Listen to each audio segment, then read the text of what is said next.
Generals is the only Command & Conquer game that plays in a contemporary conflict. When it was first released on the 10th of February 2003, it received very good reviews and the game has aged extremely well in terms of playability.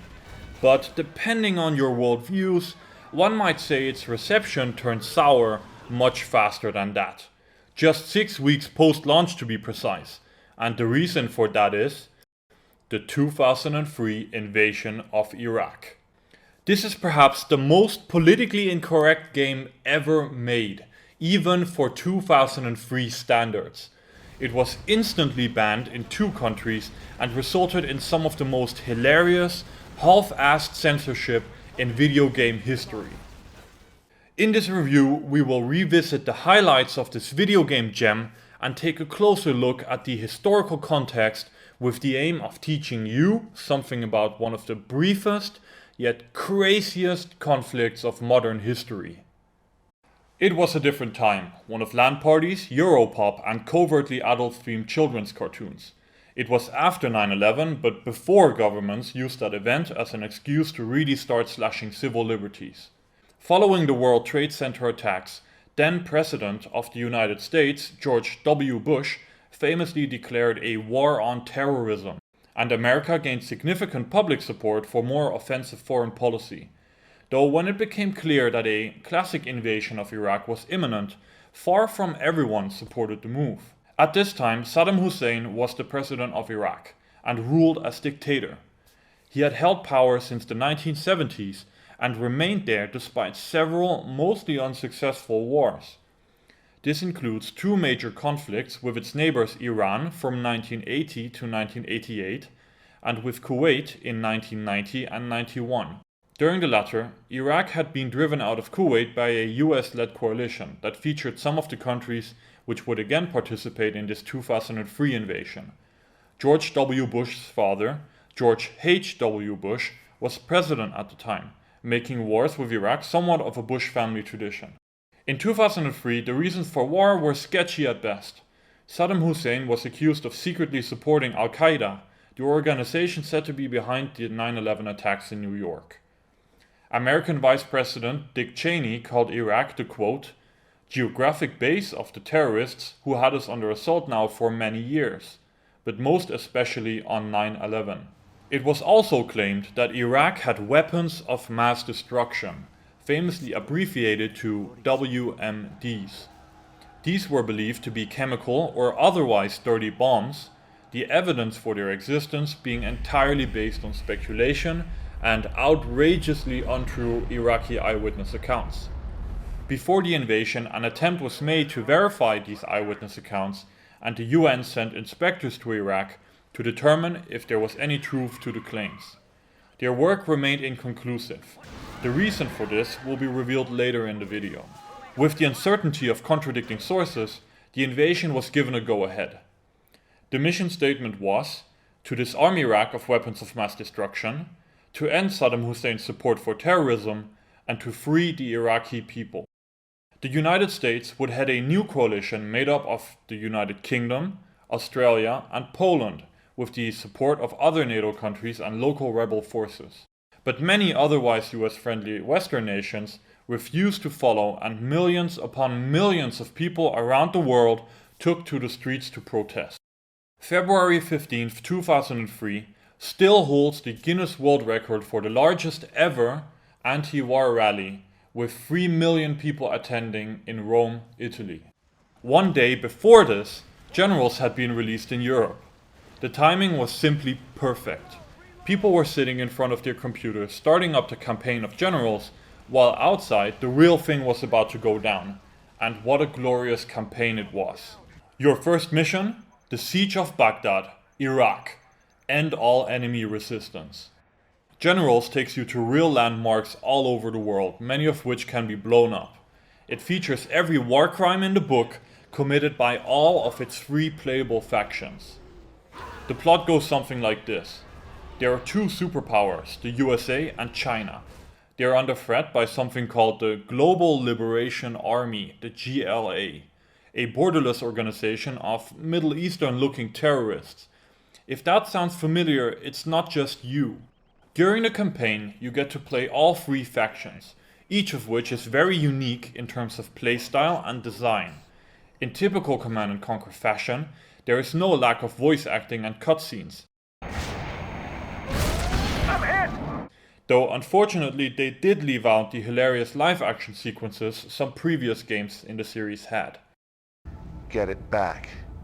It'll last you about 15 hours, longer if you count the 0-hour expansion campaign, and it's definitely speckled with enough highlights to keep you interested for most of that time. But that isn't what this game is about. The true legacy of Command & Conquer Generals is its fast-paced, real-time strategy in the footsteps of games like Tiberian Dawn and Red Alert. It includes innovations that would go on to heavily influence franchises like Company of Heroes. The game managed a near-perfect balance between competing for resources, base building, and rock-paper-scissors style fighting with a large and diverse number of units. The game will last anywhere from 5 minutes to an hour, and is structured much like other real-time strategy base building games. While in lobby, you pick the faction you want to play, but there are no win conditions to choose from. It's always a deathmatch, which is my kind of game. Each faction's strengths and weaknesses are roughly what their real-life counterparts would have. The Americans are a bit of a Mary Sue, with the most advanced weaponry in the game and by far the strongest air force. They rely on small numbers of high-quality units, such as their Rangers or attack helicopters. Their hegemonic activities are funded with resources flown in from overseas, or otherwise come from the control of valuable oil fields. Their superweapon is the only thing in the game that probably doesn't exist in real life. If you've ever burnt ants with a magnifying glass, you get the basic idea. Can I have some shoes? The Americans simply do what they want, much like in real life. A good example is that when the US forces took control of the area around the ancient city of Babylon in Iraq, the 1st Marine Expeditionary Force built a military base on top of it. In the process, they promptly leveled a large number of ancient ruins to make way for helicopter landing sites and parking spots, filling their sandbags with 3,000-year-old rubble in the process. Following the war, the former chief of staff of these Marines was asked if he would offer an apology to the head of the Iraqi Antiquities Board. He replied, "If it makes him feel good, we can certainly give him one." And asking somewhat rhetorically, if it wasn't for our presence, what would the state of those archaeological ruins be? The GLA, on the other hand, are covert and not afraid to fight dirty. They collect resources by exploiting a cheap yet lazy labor force. Oh, okay, I will work. And through business on the black market. Their cowardly soldiers move across the map unseen through tunnel networks like rats. They can camouflage their bases. If a building is destroyed, it will just come back. So attacks need to be followed up by a second strike. They're also the most fun faction to play. AK-47s for everyone! They use anything from tanks reinforced with the scraps from captured enemy wrecks, to suicide bombers that can also use civilian vehicles for car bombs. They use deadly chemical attacks that make entire areas unusable by enemy infantry. Ladies and gentlemen, this is all the proof we needed. WMDs are real. The GLA superweapon looks the coolest and has a large area of effect. It can easily cost you your entire base if you've built it all in one place. And then there's the Chinese. They're all about firepower, literally. Unleash the firestorm. A high population and cheap equipment mean you can get a horde bonus. This makes the Zerg Rush a viable tactic if you have the mentality of a communist and you only care about the interests of the many over the interests of an individual. Their Overlord tank is the single most powerful unit in the game, and can be upgraded in several ways to make it strong against virtually everything. The Chinese generate money through hacker farms, There's always a way in. and by ignoring environmental agreements to sustain their rapid industrial growth. Propaganda towers make sure their subjects continue to think the way they are supposed to.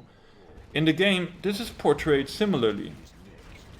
And finally, the superweapon to beat all others, a good old nuclear missile. This is by far the most satisfying to use, and is a gift that keeps on giving. With all that said, in the end, it doesn't matter which faction you play. They all use US dollars as their currency, so the real winner is always the World Bank. There is no question that America and its coalition had more resources at their disposal and an overall stronger military than Iraq. However, during the initial invasion, the Iraqi army outnumbered the attacking force nearly 2-1, 4-1 when counting its significant reserves. Far from home, the coalition would have to rely on its superior technology, tactics, and a strategy designed to stun and overwhelm any enemy resistance. 2 days before the invasion, George Bush gave Saddam Hussein an ultimatum. He was to surrender and leave the country or face military intervention. 1 day before the deadline was over, the bombing of Iraq began. America and its partners had reason to be confident in a swift victory. Iraq stood alone. No other nations would come to their aid. The Iraqi military was also poorly equipped. International sanctions had kept them from maintaining or modernizing outdated weapons and equipment, and their training was not yet adapted to modern military tactics. For example, the Iraqis used the Soviet T-72 as their main battle tank, but this lacked adequate night vision and only had half the firing range of its American counterpart, the M1A1 Abrams tank. Worse yet was the fact that they lacked air support. Iraq's air force and navy were virtually non-existent. What followed was a beautiful example of blitzkrieg. The ground invasion was preceded by airstrikes on the presidential palace in Baghdad and on bunkers believed to shelter Saddam Hussein and other top officials. These airstrikes were expanded to communication facilities and other command structures, causing widespread chaos and preventing the Iraqi army from mounting an effective defense. The coalition forces had amassed the bulk of their troops on the Iraqi-Kuwaiti border and now crossed into Basra province, while amphibious special forces moved to secure Basra and a number of surrounding petroleum fields coming from the Persian Gulf. The main invasion force moved on to securing the rest of southern Iraq and fought a battle for the large city of Nasiriyah, which was strategically important because it sits at a major road junction, as well as near an airfield and several bridges crossing the Euphrates River. Before the invasion, the Americans had intended to use Turkey as the launching ground for a second front, but Turkey had not allowed this. So on the 26th of March, the 173rd Airborne Brigade was airdropped in the north near Kirkuk. Here, the paratroopers linked with allied Kurdish Peshmerga and started to move south until they had control of the northern part of the country. Coalition forces moved quickly. It was feared that Saddam's troops would use a scorched earth strategy to hinder the pursuing coalition forces, but other than some oil wells being set alight, this was not the case. In fact, resistance was weaker than predicted. Many parts of the Iraqi army laid down its weapons and merged into the civilian population instead of fighting the invaders. In some cases, when pockets of high resistance were encountered, the advancing coalition would simply detour around them so as not to lose their momentum. The fighting continued this way until its culmination in the taking of Baghdad by US soldiers against the elite Republican Guard and the final British victory over Basra on the same day. On the 13th of April, Tikrit, the last Iraqi loyalist stronghold and hometown of Saddam Hussein, was taken. Saddam had not been killed in the initial airstrikes. He was found cowering in a literal 6-foot deep hole in the dirt, 9 miles outside Tikrit. When US soldiers pulled him out, his first words were, "I am Saddam Hussein, the president of Iraq, and I am willing to negotiate." The American response was a punch in the face and the phrase, "President Bush sends his regards." Saddam was a broken man. The invasion of Iraq had taken only 26 days. Much like the real-life events, Command & Conquer Generals is filled with bizarre and over-the-top moments. It is probably still the most fun RTS for multiplayer games with friends. There are many ways to victory, depending on your preferred playstyle. But you better be quick, because if a game goes on long enough for everyone to build a superweapon arsenal capable of wiping out the entire map and to kill every unit in the game twice over, it basically turns into a Cold War. Once another player launches their superweapon, an announcement is made. Warning, Scudstorm launched. Particle cannon activated. But there's no way of knowing on who it lands, and there's no way of protecting yourself. You will, however, have a few seconds to react, and if you can't win, why should anyone else? This way, entire bases, built over the course of almost an hour, can meet their end in just seconds. Generals was one of, if not the first, games to have a unit rank system, where units gain veterancy levels for successful fights. This makes a significant difference in their power level, and rewards you for micromanaging fights. You can even retrieve shot-down pilots to transfer their rank into a new aircraft. Much like in Age of Empires, you can also research different upgrades for units and structures. All units have several minutes of situational voice acting, often dropping golden one-liners as you maneuver them over the playing field. You yourself rank up as a general in the course of a game, which gives you access to a variety of special abilities that can help win a fight, but also go on cooldown after being used, which adds a MOBA element to the fights. In real life, Saddam Hussein might have liked to use special abilities, but he had no way of acting on the sentiment. In hindsight, we know that Iraq did not have any weapons of mass destruction. Remember the UN inspectors that failed to conclude this before the war? It turned out that Iraq did at one point have a chemical weapons program producing anthrax, but the last remnants of these were scrapped in 1991 after the Gulf War. The UN inspectors interviewed the leading Iraqi scientist responsible for this in 2003, but the problem was that her team happened to have destroyed the chemical weapon stockpiles by dumping them practically at the gates of one of Saddam's main palaces, and they couldn't disclose this information to the UN for fear of what the dictator would do to them if he were to find out. The war may have been prevented entirely if it wasn't for this act of selfish thinking. If my presentation of the historical circumstances makes you think that surely there must have been public outcry against what EA pulled off with generals, then actually it was much less than you'd think. Earlier I said that it was a different time, and it really was. Video game publishers, or anyone outside of politics for that matter, didn't care about being politically correct. No normal people were ever offended. The only places where action was taken against the game were China, who claimed that the game smeared its national image, and Germany. It was the German censorship board, in its infinite saltiness, that outdid itself.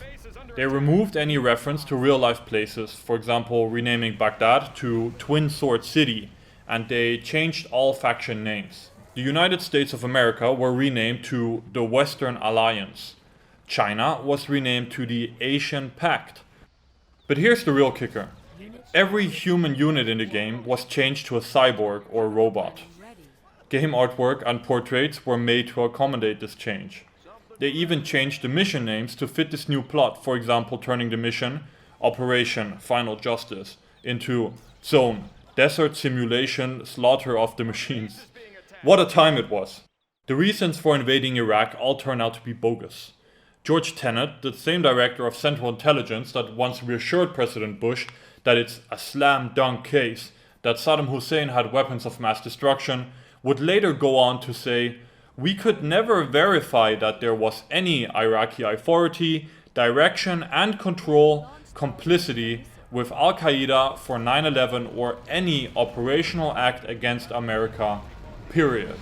The one legitimate change that the invasion made was that most of the Iraqi population were glad to have Saddam gone. However, toppling this dictator was like removing the floodgates to a whole other set of problems. Though harsh as a leader, Saddam Hussein knew how to maintain stability. What followed upon his removal was nearly a decade of insurgent warfare, costing Western nations huge amounts of resources and thousands of lives. Their eventual withdrawal left a power vacuum that would go on to feed the rise of radical groups like ISIS. Pre-war stability has yet to return. In other words, You are victorious. Command & Conquer Generals is one of those games that couldn't be made today, which makes it all the better now. I recommend that you give it a try if you haven't already. Slap a widescreen support mod on it, and you're good to go. With that, I hope you learned something, and consider subscribing for more content to come.